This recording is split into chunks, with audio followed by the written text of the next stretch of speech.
చాలా మాట్లాడాలనుకున్నాను కానీ ముందు మీరు ఇక్కడ వెనకాల చాలా టెన్షన్గా ఉంది ఇప్పుడు.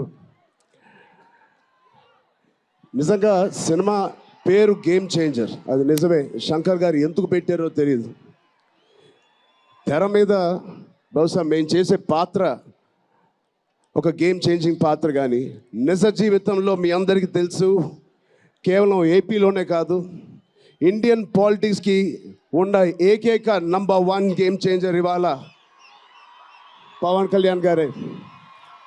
అలాంటి ఆయన పక్కన నేను నుంచోవడం చాలా అదృష్టంగా భావిస్తున్నాను. జనాల కోసం ఇంత తపన పడి ఇంత ఆలోచించే ఒక వ్యక్తి పక్కన ఆయన జీవించేటప్పుడు మేము కూడా ఆయన పక్కనే ఉంటూ ఇలా ఉన్నామని, అదే కుటుంబంలో పుట్టామని మీతో ఇలా పంచుకున్నందుకు చాలా అదృష్టంగా భావిస్తున్నాను. శంకర్ గారు ఎవరిని చూసి ఇలాంటి క్యారెక్టర్స్ రాశారో మీ అందరికీ తెలుసు. నిజ జీవితంలో శ్రీ పవన్ కళ్యాణ్ గారిని లాంటి వ్యక్తులు చూసి రాసిన క్యారెక్టర్ అది. సో చాలా థ్యాంక్ యూ.